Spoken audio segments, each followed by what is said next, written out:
Cuarto, dolor y gozo de nuestro Padre y Señor San José. La Madre Ágreda, en la mística ciudad de Dios, dedica a este misterio los capítulos 19 y 20 del libro cuarto. Estamos siempre en el libro cuarto. En el capítulo 19 nos presenta cómo parten María Santísima y San José con el infante Jesús de Belén a Jerusalén para presentarle en el templo y cumplir la ley. Al haber transcurrido los 40 días que el Levítico, capítulo 12, versículo 4, prescribía por considerar inmunda, impura, la mujer que había dado a luz a su primogénito. Y había otra ley del Éxodo, capítulo 13, versículo 12, en que Dios mandaba que se le ofreciesen todos los primogénitos. O sea, se cumplían dos mandatos en un mismo acto. Se iba al templo y por eso decimos cuarto misterio, presentación del niño en el templo y purificación de su Santísima Madre.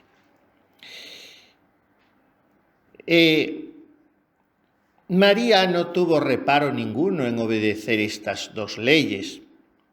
Conocía con su humildad abismal su inocencia, su propia pureza. Esto lo conocía desde la encarnación del Verbo. La del ángel fue una palabra sustancial para María. Gracia plena. Y por tanto ella sabía que no había contraído el pecado original y tampoco ignoraba que había concebido por obra del Espíritu Santo y había experimentado un parto milagroso, sin dolor y sin romperse los sellos de su virginidad. O sea, había quedado más pura que el sol. Pero no obstante todo esto, sabía que tenía que rendirse a la ley, aparte de que también se lo pedía su afán de humillarse. Y esto en cuanto a su purificación. En cuanto a la presentación del niño, sí que pudo tener algún reparo, como le había pasado en la circuncisión, porque sabía que se trataba de Dios, de sí misma conocía su pureza, pero era una criatura. Sí, es una contradicción la purificación de la Purísima, pero es una criatura. Pero en el caso del Hijo es Dios verdadero y está por encima de las leyes que Él mismo ha puesto. Pero fue informada con luz divina y con los mismos actos del alma santísima del Verbo humanado, porque por una contemplación, una ilustración altísima, vio en el alma de su niño los deseos que tenía de ofrecerse como viva hostia al Eterno Padre, en agradecimiento, en cuanto hombre, por haber formado el Espíritu Santo su cuerpo perfectísimo y haber criado su alma santísima en el seno de su Madre Inmaculada.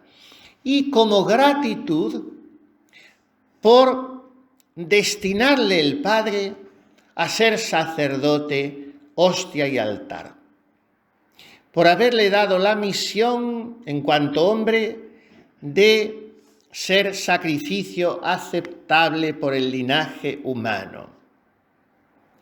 Y estos actos los tenía el alma santísima del Verbo siempre.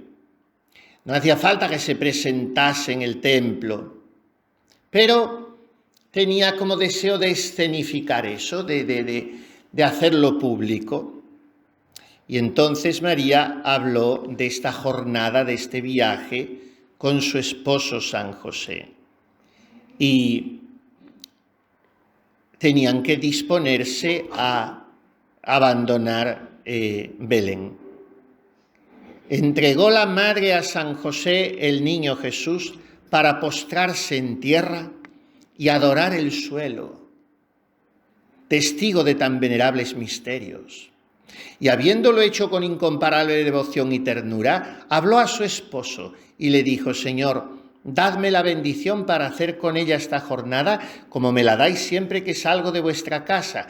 Y también os suplico que me deis licencia para hacerla a pie y descalza, pues he de llevar en mis brazos la hostia que se ha de ofrecer al Eterno Padre. Esta obra es misteriosa y deseo hacerla con las condiciones y magnificencia que pide en cuanto me fuere posible. Dice aquí que quiso abandonar un calzado que era muy pobre, como pobre es el de ustedes, un calzado que le cubría los pies de una hierba que usaban los pobres como cáñamo, curado y tejido grosera y fuertemente, y aunque pobre, limpio y con decente aliño, o sea, como el equivalente a las alpargatas de ustedes. San José la respondió que se levantase, porque estaba de rodillas, y dijo, oración, conversación, coloquio de San José con Nuestra Señora. El Altísimo Hijo del Eterno Padre que tengo en mis brazos, os dé su bendición. Sea también enhorabuena que caminando a pie le llevéis en los vuestros, pero no habéis de ir descalza, porque el tiempo no lo permite, y vuestro deseo será acepto delante del Señor, porque os le ha dado. Qué precioso, como hacen los superiores a veces. Admiten algo de lo que el alma quiere hacer, una parte de la penitencia. Bueno, he pensado quedarme una hora y en cruz o en fin, lo que sea. Bueno, no, sí, la hora, pero sentada algunos ratos. En fin, ya el Señor ha visto vuestro deseo. Ya lo habéis pasado por la obediencia. Bueno, pues ahora concedemos la mitad. Y es lo que hizo San José como superior con la Virgen. Claro, tengamos presente ir a pie, un camino tan larguísimo y con un niño de 40 días que ya pesa. Vamos, pesa, después de mucho rato también pesa un niño recién nacido, 3 o 4 kilos, pero de 40 días ya es más, y a pie y descalza. Entonces dijo, bueno, a pie sí os lo permito, señora, pero descalza no. Es el coloquio que tienen. Y de esta autoridad de cabeza en mandar a María Santísima usaba San José, aunque con gran respeto. Y como el Santo Esposo la obedecía también y se mortificaba y humillarla en mandarla, venían a ser entrambos obedientes y humildes recíprocamente. El negarla que fuese descalza a Jerusalén lo hizo San José temiendo no le ofendiesen los fríos para la salud. Y el temerlo nacía de que no sabía la admirable complexión y compostura del cuerpo virginal y perfectísimo, ni otros privilegios de que la divina diestra le había dotado. La obediente reina no replicó más al Santo Esposo y obedeció a su mandato en no ir descalza, y para recibir de sus manos al infante Jesús se postró en tierra y le dio las gracias, adorándole por los beneficios que en aquel sagrado portal había obrado con ella y para todo el linaje humano, y pidió a su majestad conservase aquel sagrario con reverencia y entre católicos, y que siempre fuese de ellos estimado y venerado, y al santo ángel destinado para guardarle, se le encargó y encomendó de nuevo. Cubrióse con un manto para el camino, y recibiendo en sus brazos al tesoro del cielo y aplicándole a su pecho virginal, le cubrió con grande aliño para defenderle del temporal del invierno. Partieron del portal, pidiendo la bendición entrambos al niño Dios, y su majestad se la dio visiblemente. Miren que al niño Jesús en las imágenes antiguas siempre le ponemos bendiciendo, ¿Cómo no iba a bendecir a sus padres? Pues los niños levantan las manecitas, juegan, y en uno de esos movimientos el niño Jesús les bendecía. Y San José acomodó en el jumentillo la caja de los fajos del divino infante y con ellos la parte de los dones de los reyes que reservaron para ofrecer al templo. Con esto se ordenó de Belén a Jerusalén la procesión más solemne que se vio jamás en el templo, porque en compañía del príncipe de las eternidades, Jesús, y de la reina su madre y San José su esposo, partieron de la cueva del nacimiento los 10.000 ángeles que habían asistido en estos misterios. Todos esos cortesanos del cielo iban llenos de belleza. En fin, de su vista gozaban la divina reina y su esposo San José. Era el tiempo destemplado, de frío y hielos, que no perdonando a su mismo criador y humanado y niño tierno, le afligían hasta que temblando como verdadero hombre, lloraba en los brazos de su amorosa madre, dejando más herido su corazón de compasión y amor que de las inclemencias el cuerpo. En fin, nos pinta como María suplicando a los vientos y hielos que se amainen para no herir el rostro de su hijo. Y en este tiempo sucedió a la misma vez en Jerusalén que San Simeón, sumo sacerdote, fue ilustrado del Espíritu Santo, como el Verbo humanado venía a presentarse al templo en los brazos de su madre. La misma revelación tuvo la santa viuda Ana, y de la pobreza y trabajo con que venían. Y hablaron los dos, dice que coincidieron los dos viejitos, confirieron esta revelación, llamaron al mayordomo del templo que cuidaba de lo temporal, le dieron las señas de los caminantes que iban a entrar por el templo como pobres romeritos y encargaron al mayordomo, como tenían una cierta autoridad, Simeón como sacerdote y Ana porque llevaba allí toda la vida, pues les encargó, al mayordomo les encargaron, les dieron las señas y les dijo que saliese a la puerta del camino de Belén y los recibiese en su casa, con toda benevolencia y caridad. Y así hizo el mayordomo. Y todos los trabajos que habían pasado en Belén por encontrar posada y acomodo donde asentarse, se les ahorraron en Jerusalén. Y respiraron María y José después, ya que el camino tan largo y a pie, porque tenían una casa donde estar unos días, aunque fuesen pocos, lo que iban a tardar allí. Entonces, aquella tarde, antes de recogerse, trataron María y José de lo que debían hacer.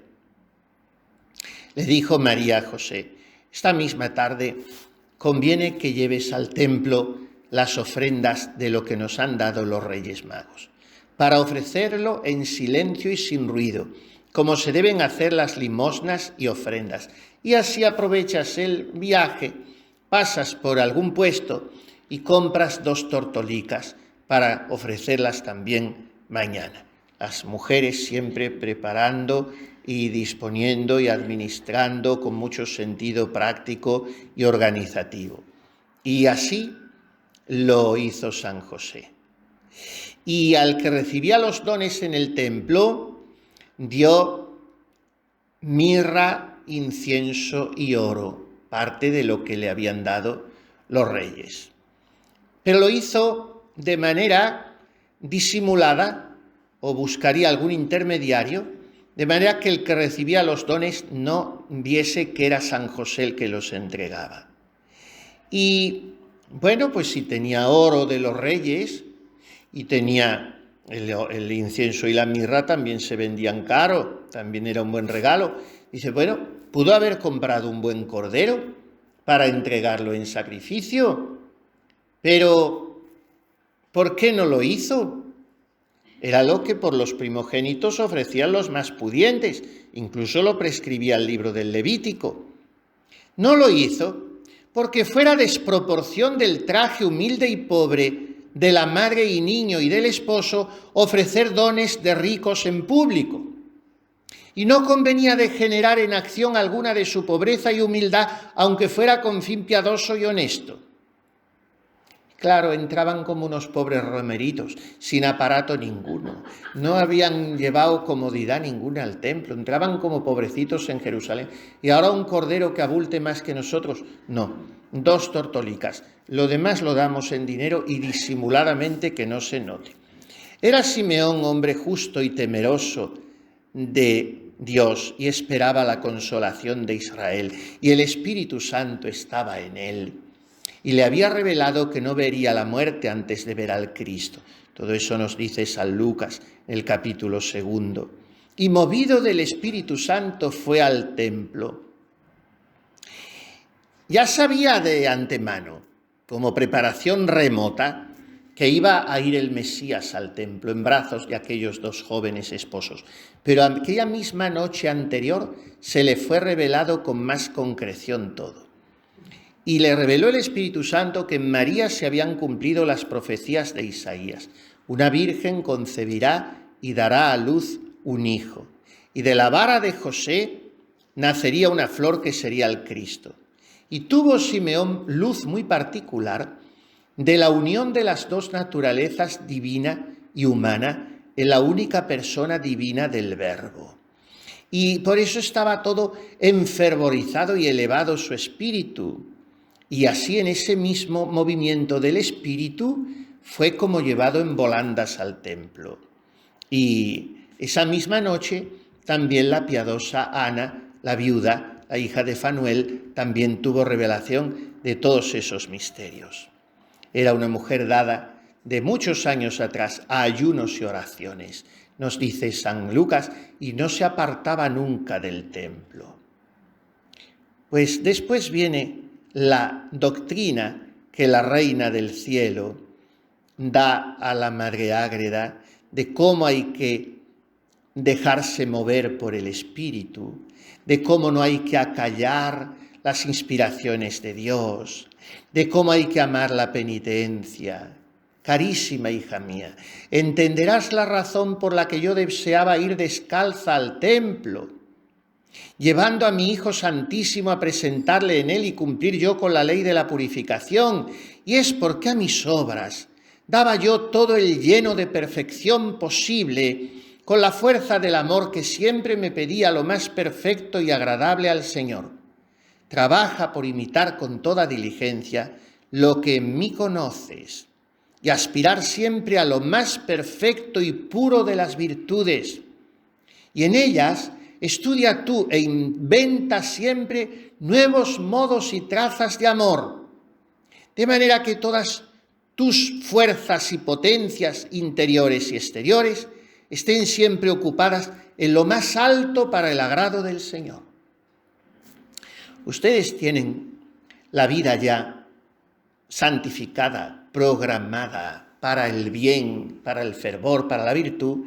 Si cumplen bien sus constituciones, sus reglas, no es menester otro milagro para canonizarlas. Está todo ahí. Si siguen la voluntad de sus superiores con fidelidad. Pero dice Santa Teresa, de guardar a guardar va mucho. De guardar las constituciones de una manera a guardarlas de otra va mucho. Oí una vez en una plática al padre Rollo Marín que hay 6 maneras de barrer un claustro barriéndolo igual, barriéndolo exactamente igual. Hay 6 actitudes. Desde merecer el infierno barriendo ese claustro hasta merecer una santidad altísima. 6 actitudes. Según sea la pureza de intención, según sea la rectitud en la obediencia, según sea el deseo de desaparecer, según sea la perfección con que se remate, según sea la presencia de Dios con que se viva, según sea el deseo de redimir a los hombres con Cristo con el cual se trabaje, según sea la imitación de las virtudes del Salvador y de su madre y de San José, en fin, entran muchas cosas. De guardar a guardar va mucho. Levantarse a las 6 de la mañana, todas lo hacen, pero ninguna lo hace igual que la otra. Cada una lo hará con un grado de perfección. Estar en la capilla, en el coro, hacer una penitencia, comer, todas comen lo mismo. La comida igual preparada, pero hay muchas maneras de hacer las cosas. Esto no quiere decir vivir agobiados, ni echarse encima votos más de los 3 que ya tienen, ¿no? Santa Teresa hizo el voto de hacer lo más perfecto que ella entendiera en el servicio de Dios. Y siendo Santa Teresa, buscó al provincial de la orden, porque decía, esto es una cosa jurídica, esto no me basta un confesor, quiero una autoridad oficial para que me relaje este voto. Bueno, hay quien viva un voto de hacer siempre lo más perfecto en cada cosa, no. Votos, ni agobios, ni escrúpulos, no. Eso fuera. Es un voluntarismo que por tal de agradar al Señor lo que le hace es que se le desagrada, pues está pendiente, como si Él estuviera detrás de cada esquina o cada cosa. Ay, bebo agua, no la bebo, duermo, no duermo, descanso. Hay quien viva. Pero tratar de en todo agradar lo más posible al Señor, pues también debe beber agua en muchas maneras, porque yo la puedo beber y ya está, y no elevo el pensamiento al Señor, pero gracias, Señor, porque me das este agua, porque puedo un poco, en fin, respirar. En fin, qué sé yo, hay muchas maneras de hacer las cosas. Pues esta es la doctrina que le da la Reina del Cielo, que se parezca a ella. Vamos al misterio en sí de la presentación, que es el capítulo 20. Y bueno, pues nos pinta la Madre Ágreda a la Virgen esa noche, antes, en coloquios divinos. Señor y Dios altísimo, Padre de mi Señor, festivo día será este para el cielo y tierra, en que os ofrezco y traigo a vuestro santo templo la hostia viva, que es el tesoro de vuestra misma divinidad. Yo os lo presento como Dios y hombre, en fin, oraciones muy largas y muy bonitas que pone aquí este libro. Llegada la mañana, para que en los brazos de la purísima alba saliese el sol del cielo a vista del mundo, la divina señora, prevenidas las tortolillas y 2 velas, aliñó al infante Jesús en sus paños y con el santo esposo José salieron de la posada para el templo, acompañados siempre de los ángeles que hacían resonar en los oídos de José y María cánticos dulcísimos que sólo ellos percibían. Y entonces a la Virgen le vino una visión intelectual, o sea, sin imágenes. Se le manifestó la Santísima Trinidad y salió una voz del Padre, la oyó solo María. Y la voz decía, este es mi Hijo amado, en quien me complazco.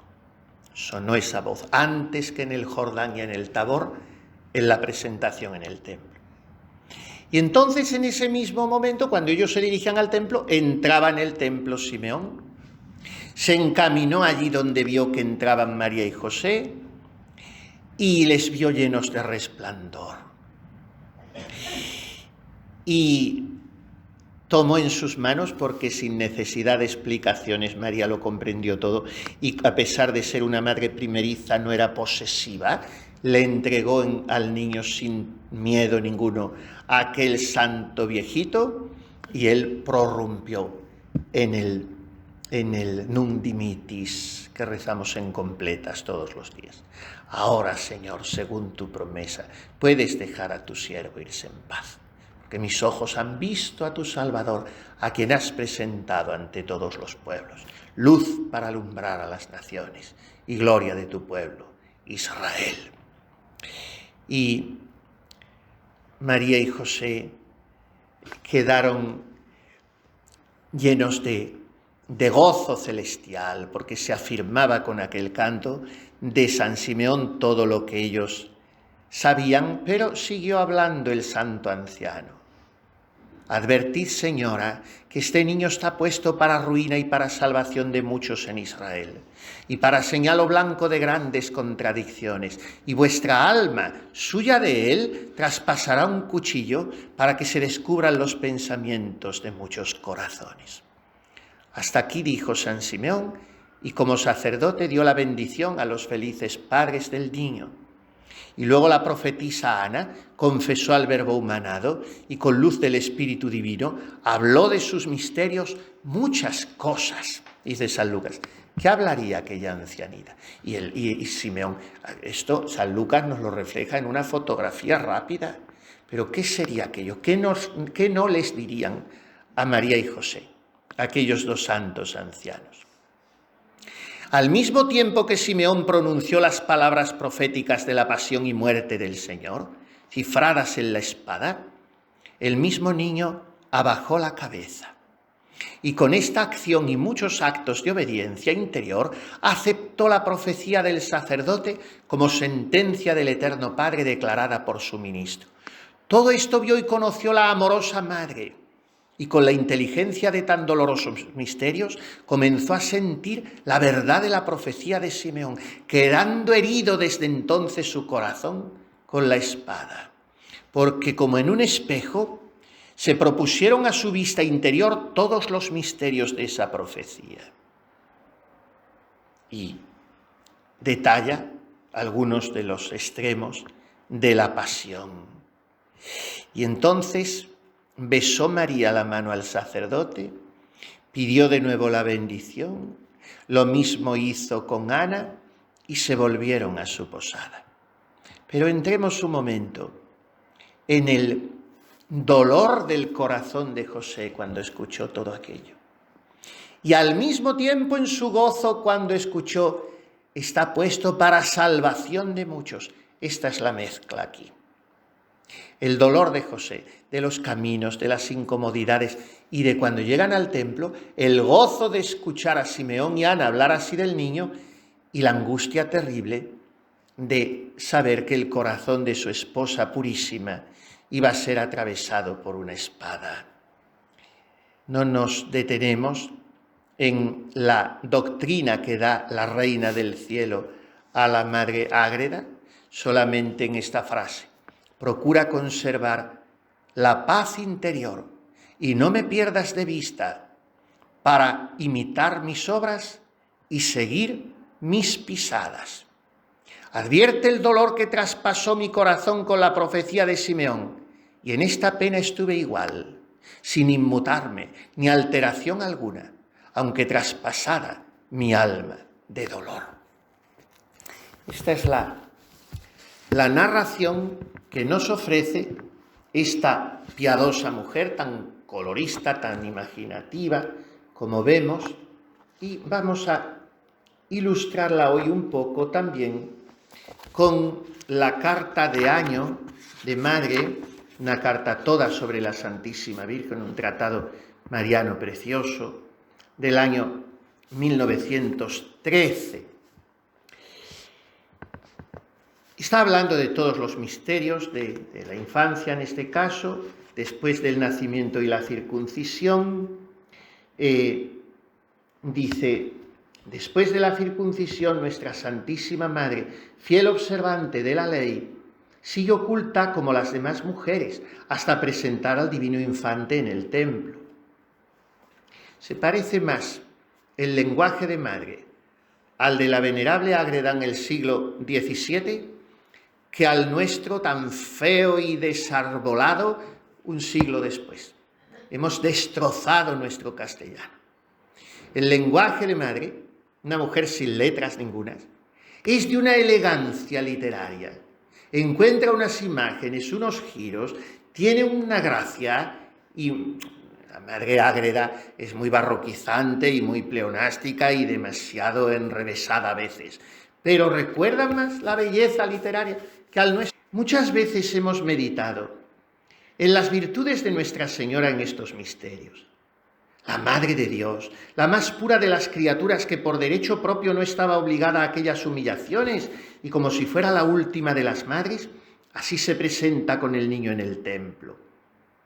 Confundámonos con este ejemplo. Cuando se levanta nuestro amor propio queriendo unas veces más directa y otras menos, que conozcan nuestras virtudes y nos respeten y dispensen de las reglas porque hemos hecho estos y los otros méritos, y por eso nos encontramos con tantos derechos como si la regla no se hubiese hecho para nosotros, porque soy antigua, porque he trabajado tanto que he gastado mis fuerzas, Nada de eso miró nuestra celestial maestra. Cuando tanto tenía que alegar, no miró sino los deberes que tenía que cumplir, que es lo que debemos hacer nosotras si queremos santificarnos. El santo Simeón coge al niño en sus brazos y da gracias a Dios porque veía en sus ojos lo que tanto había deseado. Reconoce su divinidad y que era el Mesías anunciado por los profetas y el suspirado por tantas generaciones. El alma de nuestra Santísima Madre se llenó de júbilo porque el Eterno Padre era y sería glorificado por aquel niño, que siendo hijo de Dios, lo era también suyo. Pero muy pronto, el mismo Simeón le clavó en su corazón la espada del dolor que había de amargar toda su vida con el recuerdo de la pasión de su Santísimo Hijo. Aquellas almas a quienes nuestro Señor les tiene más amor es a las que regala con las mayores tribulaciones. No nos quejemos porque sufrimos y porque hasta nos priva nuestro Señor de los goces más puros del espíritu. Saboreemos las amarguras de la vida religiosa y ya encontraremos la verdadera dulzura como la encontró nuestra buena Madre. Conociendo eran los sufrimientos, prueba de la predilección que le tenía su esposo celestial, haciéndola participante de los secretos de su divino corazón.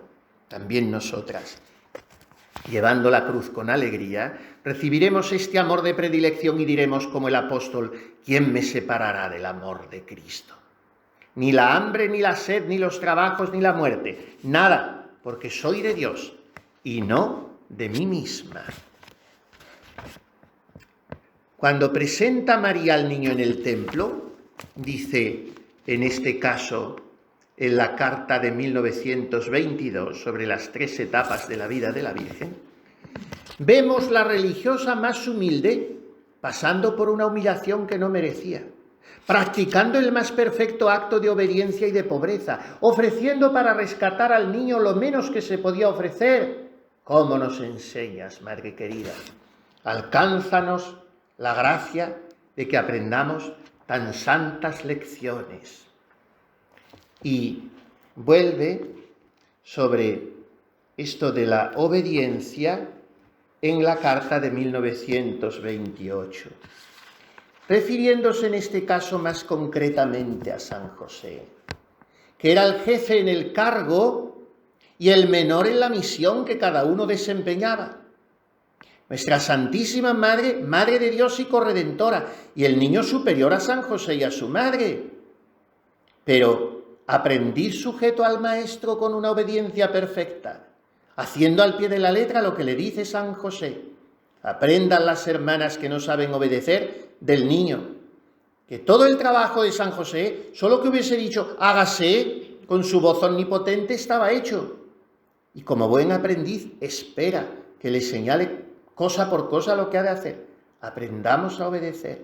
San José nos da una lección de obediencia perfecta a la voluntad de Dios.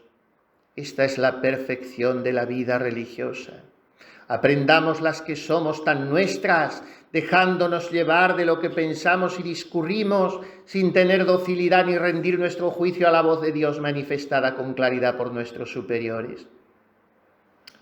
Si no lo imitamos, no llegaremos a ser justas como lo fue San José, que era una santidad tan completa que no le sobraba ni le faltaba, como debe ser la de una religiosa, y mucho más la de la hermana de la cruz, justa, ajustándose en todo a la voluntad de Dios dentro de su regla. Tenía otras cosas por aquí porque trata algunas veces también brevemente esto de la presentación como modelo de obediencia y rendimiento de juicio. Basta, suficiente. Entremos en el misterio, en los sentimientos de María y José. Aprendamos como ellos a obedecer hasta en lo más pequeño.